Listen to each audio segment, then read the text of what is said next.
Unang-una, napakahalaga ng pain sa buhay ng tao. It's a part of life. Pain signifies life.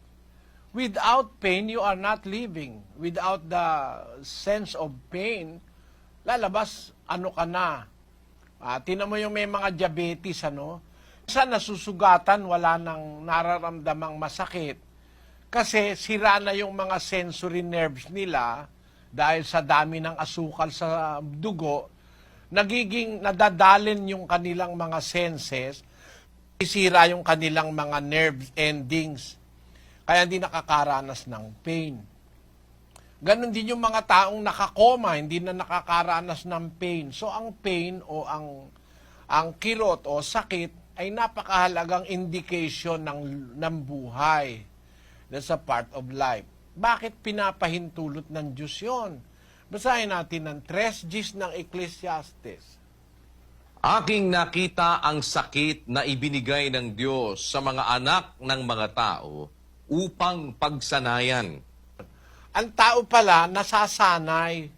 Pwedeng pagsanayan ang pain o sakit. Tanong mo, pagkasanay ka na sa hirap, natitiis mo yung hirap. Sabi nga ni Balagtas, Kabadiri, yung sinasabi ni Balagtas, ang laki sa layaw, karaniway hubad, sa bait at muni sa hatol ay salat, masaklap na bunga ng maling paglingap habag ng magulang sa irog na anak. ang laki sa layaw, karaniway hubad, sa bait at munit sa hatol ay salat. Masaklap na bunga ng maling paglingap, habag ng magulang, sa irog na anak. Francisco Balagtas Baltasar, na nasumulat ng Florante at Laura. Yan ay isang totoong bagay na sinabi ni Balagtas.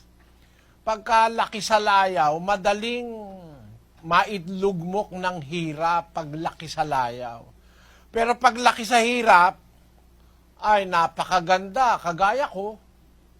Ay laki ako sa hirap, ay napakatinding hirap ang pinagdanasan ko mula ng kapagkabata hanggang sa ako'y tumanda.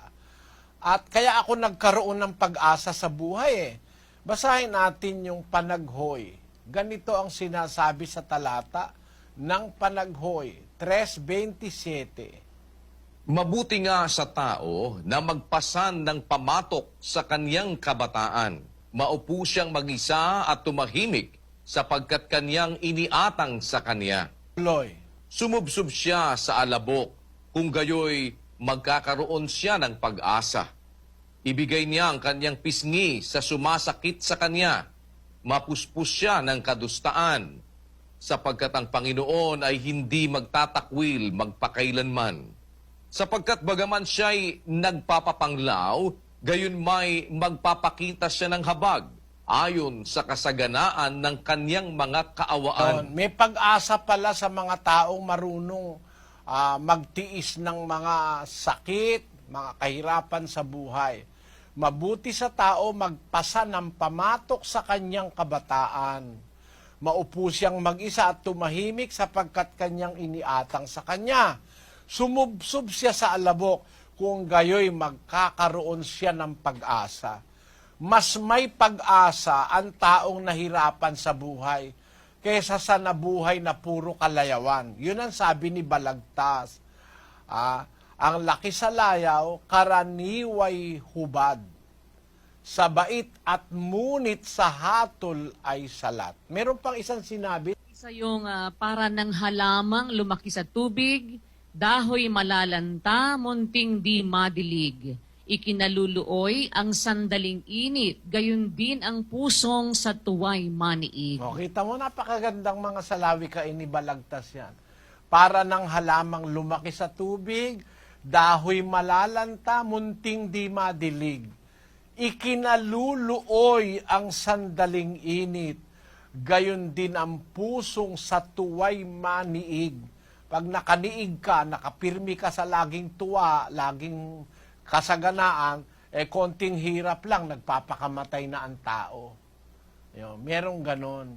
Kaya mas mabuti yung nakakaramdam ka ng hirap, ng pain, ng suffering, Kailangan yon para patibayin tayo, magkaroon tayo ng resistance sa mga dumarating na mga iba't ibang bagay sa buhay ng tao. Yun ang isang dahilan kung bakit ipinapahintulot ng Diyos na makaranas tayo ng physical at saka spiritual pain. Yung pain of the heart strengthens the heart. Ang mga dalamhati, mga kung ano-anong problema, nakakapagdulot yan ng ng katatagan ng paninindigan, kapatid.